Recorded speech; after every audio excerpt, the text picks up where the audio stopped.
Solar Comunicaciones, radio, televisión e internet presenta Escenario Social, un espacio para el diálogo ciudadano. Conduce Manuel Águila.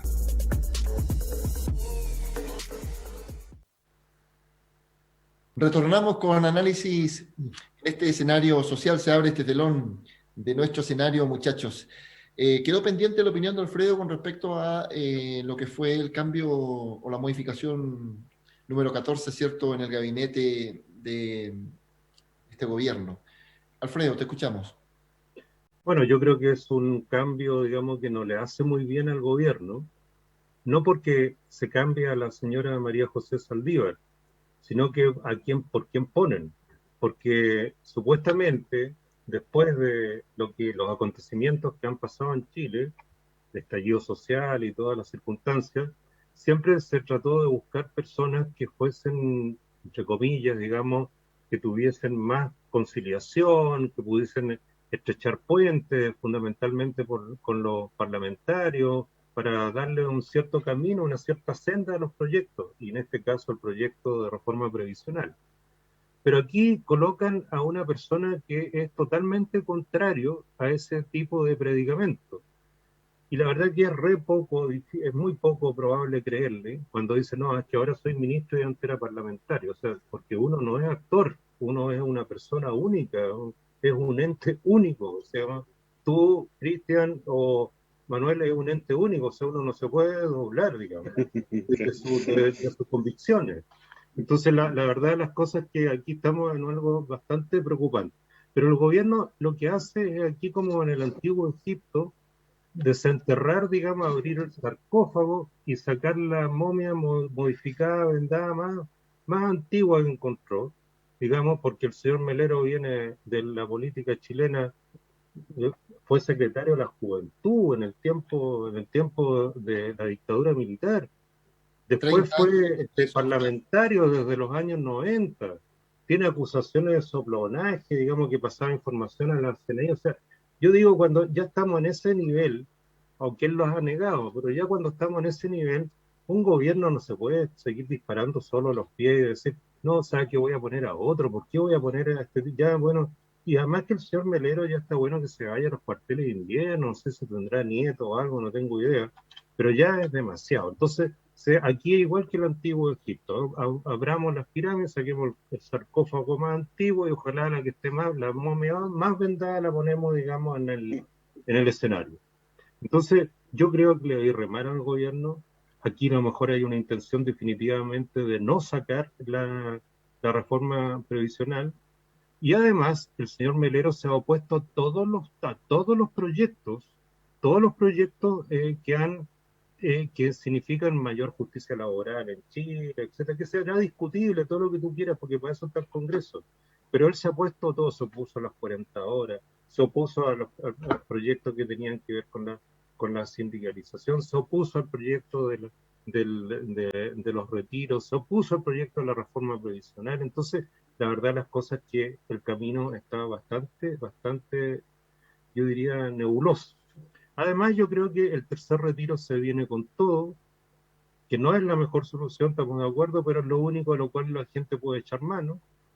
El gobierno ha amenazado de llevar ese proyecto al Tribunal Constitucional, también amenazó con llevar el proyecto de los super ricos, también amenazó con llevar el tema del royalty minero.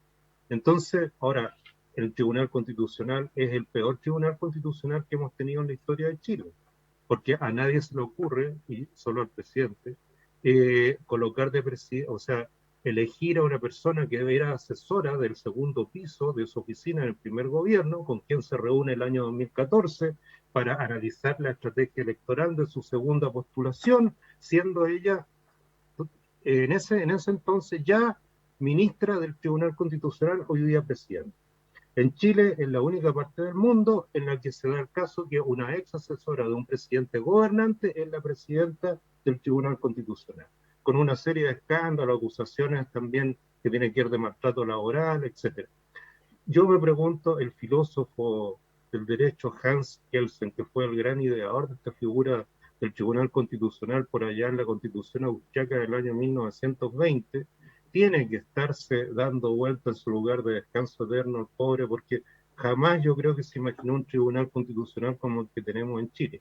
Ojo, que el tribunal constitucional es muy necesario, es una muy buena herramienta y una muy buena organización, bien llevada, por supuesto, con personas elegidas con pinzas para custodiar lo que son los preceptos constitucionales. Pero en circunstancias que hoy día que está siendo utilizado como una herramienta, digamos, para frenar los proyectos sociales, yo creo que es el de prestigio más grande en el cual está cayendo. Ahora, esto es muy preocupante porque en una nueva constitución no van a faltar las voces que van a decir, no, no tengamos tribunal constitucional, etcétera. Entonces, como asumiendo que lo malo es el concepto del tribunal constitucional, cuando lo malo es el desempeño que ha tenido el tribunal constitucional. Entonces, yo creo que lo que va a enfrentar el gobierno en estos 9 meses que le quedan, que parece que el gobierno no ha entendido que se va a terminar, va a ser bastante nebuloso, porque deben empezar a comprender y asumir también los ministros, los seremis, que este gobierno se va a terminar. Nada es eterno, pero este gobierno ya se va a terminar, ya tiene fecha de vencimiento. Al igual que las tapas de los yogur, tienen fecha de vencimiento. Entonces, y el vencimiento ya está por ahí bien cercano en el horizonte. El vencimiento es en 10 meses, para ser un poco más precisos, Alfredo. Fíjate que 30 días más. Fíjate que en la reforma constitucional que se hizo en el año 2005, para cerrar un poco esta idea del movimiento que se generó al interior del gabinete, y para tocar otro tema también, y para que vayamos a la región, evidentemente. La reforma del 2005 se terminó supuestamente, o se eliminaron supuestamente los parlamentarios designados. Pero fíjense que con esto, Patricio Melero se suma a Víctor Pérez, a Mario Desbordes, a Andrés Salaman, a Jaime Belolio, que dejaron de ser congresistas, ¿cierto? Y pasaron a integrar el gabinete. Y sus respectivos cargos como diputados, entonces, fueron ocupados por esta bancada del 0% que no tiene ningún tipo de representación, salvo el haber sido elegido, ¿cierto?, a dedo por sus propios partidos. Entonces, evidentemente que ahí se produce un nudo crítico, un distanciamiento nuevamente entre el ciudadano que camina a pie de nuestro Chile, ¿cierto?, y esta cúpula política que parece que no entendió el mensaje del 18 de octubre. Bien, muchachos, vamos a otro tema, vamos a la región. Quiero invitarlos, ¿cierto?, a un breve análisis de lo que está ocurriendo con el COVID. Porvenir y Puerto Natales retroceden a fase 2. Natales tiene colapsado el sistema de camas críticas. Sin embargo, Punta Arenas se ha mantenido relativamente estable, está en una meseta que es preocupante también, porque se ha mantenido ahí, no ha bajado. Entonces, pero lo que podemos observar y lo que está ocurriendo en otras partes de Chile, y lo enlazo con la región precisamente por el tema de la modificación que se generó en el plazo de las elecciones, ¿cierto?, es que independientemente que tenemos esta pandemia, esta semana, muchachos, este viernes que pasó, superamos los 9.000 contagios, los 9.000 contagios. En diciembre del año pasado, el gobierno dijo que existían 3 escenarios posibles. Uno, donde evidentemente circulemos en los 3.000 contagios. Un segundo escenario, donde circulemos entre los 6.000 contagios. Pero el peor escenario era llegar a los 9.000 contagios, y evidentemente que se trabajaba para que no llegáramos a eso, ¿cierto? En enero habían señales de que podíamos llegar, sin embargo, se dieron permisos de vacaciones. Bueno, el efecto comunicacional que ya todos conocemos. Pero parece que la gente y la autoridad de alguna otra forma tampoco entiende, porque fíjense que hay una alcaldesa en Maipú que la sorprendieron celebrando su cumpleaños. Ella dice que no, sacó un comunicado. Hay carabineros que fueron oficiales de carabineros que fueron sorprendidos en una fiesta. Hay fiscales un fiscal que fue sorprendido en una fiesta. Florcita Motúa, el diputado, fue sorprendido conduciendo sin permiso de desplazamiento y sin los papeles del vehículo. Detenido. Y por eso lo relaciono con Magallanes. En nuestro Magallanes, ¿cierto?, nuestro obispo llama y dice a no cumplir con la ley cuando esta vaya en contra de la conciencia o de la ética. Entonces, a propósito de todo lo que está ocurriendo, 9.000 contagios, muchachos, Esto ocurre en el nivel central, pero sin embargo nosotros lo hemos mantenido relativamente bien, pero se modifican las elecciones y la pregunta que quiero hacer es, ¿cuál es el impacto, creen ustedes, que esto genera, principalmente Cristiano Alfredo, en los independientes? ¿Ah? Muchachos, Cristiano. A ver, o sea, mira, de partida, lo que pasa es que yo te insisto, si aquí hay todo un despelote con las medidas que se toman de un lado para otro, no hay mucho sentido. Y ante esa ausencia de sentido, eh, mira, acabamos de abordar el tema del sinsentido de haber hecho el cambio de gabinete. ¿Ah? Acabamos de hablar también de, bueno, que se postergan también las elecciones, ¿cierto? También se ha comentado mucho esto. Pero sin embargo hay otras cosas que no se postergan. Hoy estamos en la plena operación renta, por ejemplo. Los contadores se han quejado, ellos inclusive no están catalogados como trabajadores esenciales. O sea, ¿y cómo van a hacerlo? Si no pueden, en muchas comunas no pueden asistir a su lugar de trabajo. Entonces, mira, para hacer el tema redondo, hay una suerte de despelote en realidad en todo lo que se ha hecho de parte del gobierno, mucha improvisación en todo, y para algunas cosas se actúa como que la pandemia no existiese, pero sin embargo, para otras se coloca presión en eso. ¿Eh? Entonces, yo en realidad, si tú me preguntas qué pasa con los independientes, o sea, pasa lo mismo que pasa con cualquier persona, está a la buena de Dios nomás. Y además, mira, en este proceso de la postergación de las elecciones, tiene gente que en sus campañas tiene que solventar un gasto ahora más allá del tiempo que tenía programado. Y se ha negado también un financiamiento para eso. Entonces, tienes una situación compleja que no ayuda mucho a la democracia y parece como que, no se entendiese que no es tan simple llegar y cambiar los calendarios si que no se cambian las demás condiciones que van a acompañar a ese calendario. ¿Ah? Y aquí se dice todo el mundo tiene que hacer cuarentena, pero no se entregan los recursos para que la gente realmente pueda hacer la cuarentena en la casa. ¿Qué va a hacer la gente? Salir a trabajar.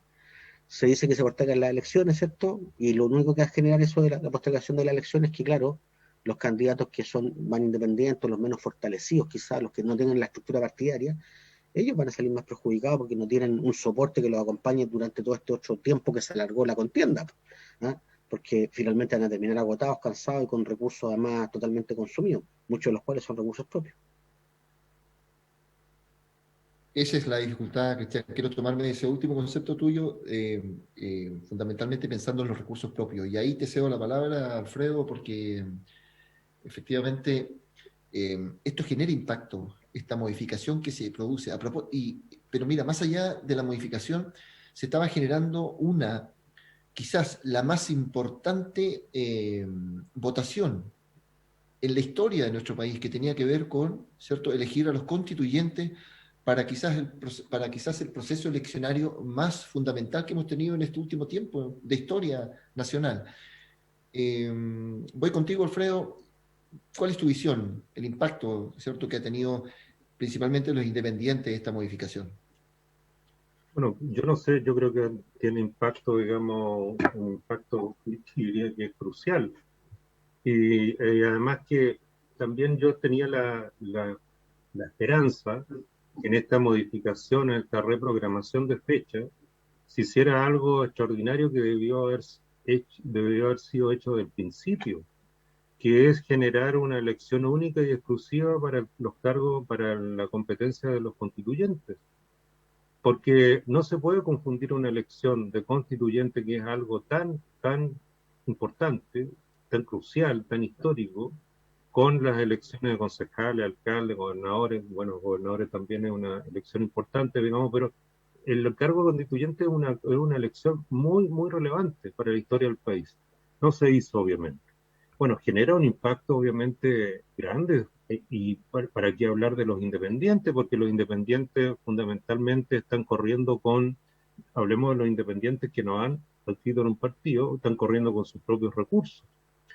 Y por otra parte también esto le da un poco más de cancha a los candidatos que han gastado una cantidad, y perdónenme el término que voy a usar, una cantidad obscena de recursos económicos en una situación de pandemia, de crisis como la que vive este país. Espero que la gente, las personas que son más inteligentes que lo que nosotros mismos pensamos, que miran este programa y otros, se den cuenta de esa situación de cómo hay algunos candidatos que en forma obscena gastan recursos. digamos, con las necesidades que siente que hay en este país. Entonces yo creo que aquí estamos enfrentados a una serie de improvisaciones. Esto, para matizar un poco y ponerle un poco de humor a la situación, una serie de improvisaciones como como la de la subsecretaria Martorell, cuando empezó a hablar de qué artículo era esencial y qué artículo no era esencial. Entonces, y por ahí dijo que la ropa interior no era esencial. Entonces, no sé, entonces ahí salía una serie de chistes, memes al respecto, etcétera. Digamos, entonces yo creo que la improvisación es una cosa ya de todos los días, es parte, digamos, de la historia de este gobierno. Lo triste es que, digamos, que esa improvisación hace daño, porque si la improvisación fuera una cosa humorística, anecdótica, bueno, haya otra más, digamos, pero esta improvisación hace daño, y hace daño, digamos, en la dignidad de las personas, hace daño en la salud de las personas, y hace daño también en situaciones del bienestar de las personas. Porque se postergan una serie de cosas, pero por ejemplo no se postergan los créditos, no hablo de los créditos de los candidatos, hablo de los créditos de las personas. No se posterga la operación renta, que la gente va a tener que pagar sus impuestos. Los contadores han pedido que esto se dilate un poco, no que no se haga, que se dilate un poco. Ayer escuchaba al presidente del Colegio de Contadores de Magallanes. Entonces, la verdad de las cosas es que todos los gritos de silencio de las personas sobre poder tener un cierto sentido común no son escuchados. Entonces, este es un golpe más, digamos, a la improvisación, pero esa improvisación dañosa, esa improvisación, digamos, que algún día también va a ser juzgada por la historia. Incluso si seguimos en este camino, capaz que sean juzgadas también, digamos, por los tribunales, porque en este país estamos acostumbrados a que las autoridades se equivocan, me equivoqué, bueno, no me resultó la buena idea, otra buena idea más que no resultó, pero nadie paga los costos de esta situación, digamos, cuando una autoridad se equivoca. En otras democracias, sitúense en Nueva Zelanda, sitúense en Australia, en Alemania, las autoridades, los ministros cuando se equivocan pagan. Algunos pagan, digamos, incluso hasta con penas, digamos, y otros pagan con la renuncia a su cargo y su inhabilidad en la vida política, porque quiere decir que no son aptos para decidir los destinos de una comunidad. Si un ministro, un subsecretario está decidiendo sobre los destinos de una comunidad, algo tremendamente delicado. Pero en Chile no pasa nada, porque en Chile las autoridades políticas no se responsabilizan de sus errores. Otra buena idea más que no resultó. Entonces, esa es la filosofía en Chile. A propósito de esa filosofía, Alfredo, y de lo que tú señalabas con respecto a la improvisación, te doy la palabra enseguida, Cristian. Fíjate que yo he podido observar que inclusive hasta en la propia propaganda política existe improvisación, porque hoy en día existe un combo. Entonces, existe un combo en el bloque donde aparece, ¿cierto?, el supuesto o el futuro presidenciable, atrasito, ¿cierto?, en otra Claro. línea viene desfilando los supuestos gobernadores, más atrás, ¿cierto?, viene los constituyentes y también un poquito más atrás los alcaldes y los concejales. Entonces, este es un combo. Nadie de alguna manera entiende lo que pasa con el bloque político de la propaganda, ¿cierto? Yo lo que creo es que cuando uno efectivamente no puede convencer, entonces lo que hay que hacer es confundir. Cristian, te cedo la palabra Mira, nuevamente, amigo. mira, en lo que tú dices, a ver, hay elecciones que son relacionadas o que se pueden potenciar unos con otros. Por ejemplo, cuando uno elige presidente de la República y elige el Parlamento, ¿ya? Porque en un régimen presidencial, evidentemente, el presidente necesita el Parlamento. También puede ocurrir con el candidato a gobernador, la autoridad nueva, ¿cierto? Y los municipios, que también son relevantes. Pero Alfredo dijo algo interesante, y es la elección de constituyente. Esa debió haber sido una elección única porque esa, primero, va a ser por única vez, seguro que muchos vamos a votar alguna vez por una nueva constitución. ¿Ah? A lo mejor por 40 años más no vamos a tener una elección de esta naturaleza, y además que no tiene nada que ver con los demás temas, porque los demás temas son cuestiones locales, lo municipal es local, lo regional un poco más grande, y lo otro, bueno, son problemas nacionales, está bien, pero el tema del candidato constituyente se trata de trabajar en el diseño de la casa, de la estructura en la que vamos a estar todos insertos, ¿cierto? El aparato de poder, las formas del Estado, ¿cierto? Y que no va de la mano con un candidato a presidente, ni no tiene nada que ver con un parlamento, no tiene nada que ver con el candidato a gobernador. Entonces yo creo que hay cuestiones que hay que ir separando. O sea, no es el combo de vote por este y llévese todo esto otro, ¿eh? Claro, en el fondo vote por alcalde y llévese el concejal, llévese el gobernador y llévese el constituyente, ¿eh? Y de paso el anuncio del presidente de la República. No es así la cosa. No, y el binominal se terminó hace rato también. Entonces, Alfredo, mira, nos quedan 3 minutitos. Quiero compartir contigo de nuevo y dejarte el espacio precisamente para hablar de esto que se produjo a propósito del estallido, donde la gente se dio cuenta de que había un distanciamiento entre los políticos, ¿cierto?, y la ciudadanía. Y esta debiera ser la ocasión y la oportunidad para que efectivamente los independientes, y el llamado que yo personalmente hago, efectivamente, a observar los independientes y cuál de ellos reúne el mejor perfil para colaborar, ¿cierto?, en la construcción de esta casa única de la que habla Cristiano. Alfredo. Bueno, yo creo, y ya para no repetir las palabras, ya hemos dicho que es una elección, digamos, trascendental, única, no va a ser única porque va a ser el mismo día con otros cargos que se van a postular, pero es una elección, yo diría, importantísima. Entonces yo creo que las personas, o las personas que nos escuchan, todas las personas, hombres, mujeres, jóvenes, tienen, yo creo, una cierta obligación de carácter moral, de informarse acerca, digamos, de cuán importante es esta situación, y informarse también acerca de los candidatos que quieran elegir, porque esta es una elección tan importante, que hay materias que son relevantes para la vida del país, pero son materias que tienen que ser tratadas con profundidad. Yo escribí un artículo la semana pasada que se llamaba El iceberg constitucional, y trataba de hacer una analogía, ¿no? Porque se dice que los icebergs tienen 9 veces la proporción que está sobre la superficie debajo del agua, ¿no? Pero es tan poca la profundidad que uno ve en algunos candidatos, y la verdad las cosas que da la impresión que en la profundidad no hay mucho más de lo que uno ve. Entonces hay temas que hay que tratarlos con profundidad. Yo soy un demócrata convencido y creo que a este país le hace falta una nueva constitución. Tenemos que tener una nueva constitución, no una constitución, digamos, que le ha puesto un freno, digamos, por un concepto mal interpretado como el principio de subsidiariedad, que es más grande de lo que está esbozado en la Constitución.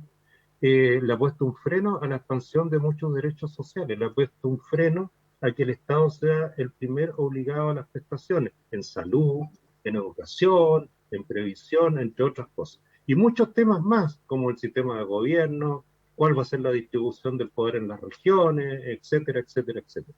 Entonces, es una elección tan importante que no solamente se solucionan los problemas o los temas que van a ir en la Constitución, en una futura Constitución, con un grito de guerra entusiasta de un candidato, o con 2 o 3 frases o eslogan aprendido de un candidato que de tanto repetirlo, pasan a ser palabras vacías prácticamente. Entonces yo creo que es muy importante la información. Yo he echado de menos en mi país una especie de educación cívica ante la importancia que tiene esta elección tan trascendente en la vida nacional. Entonces yo creo que los ciudadanas tendrán que darse el trabajo, si quieren tener, digamos, personas serias, encargadas o ayudando a escribir una constitución, de interesarse por sus candidatos o ver quién más le convence. Porque esto no es puro entusiasmo. Yo veo demasiado entusiasmo y muy poco contenido. O sea, la profundidad del iceberg, la verdad que no hay mucha profundidad en los temas que se tratan a la luz de esta pretensión de nueva constitución que particularmente yo quiero, pero no hay una discusión de fondo sobre los temas de una constitución. Muy bien, Alfredo. Muy bien. Muchachos, este ha sido el escenario social en el cual nosotros hemos desplegado nuestro análisis esta semana. El telón se empieza a cerrar en esta ocasión.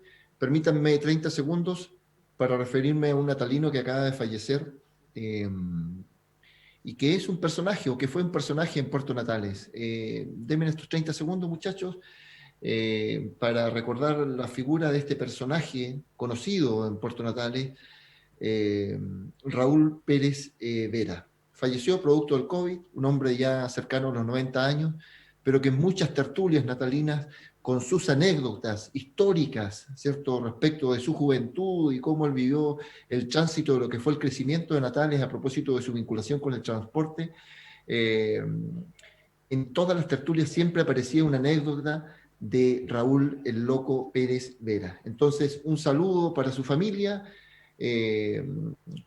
y que vuele alto y que sus anécdotas sigan, ¿cierto?, circulando en estas tertulias natalinas que son tan bonitas. Muchachos, como natalino, entonces cerramos el telón.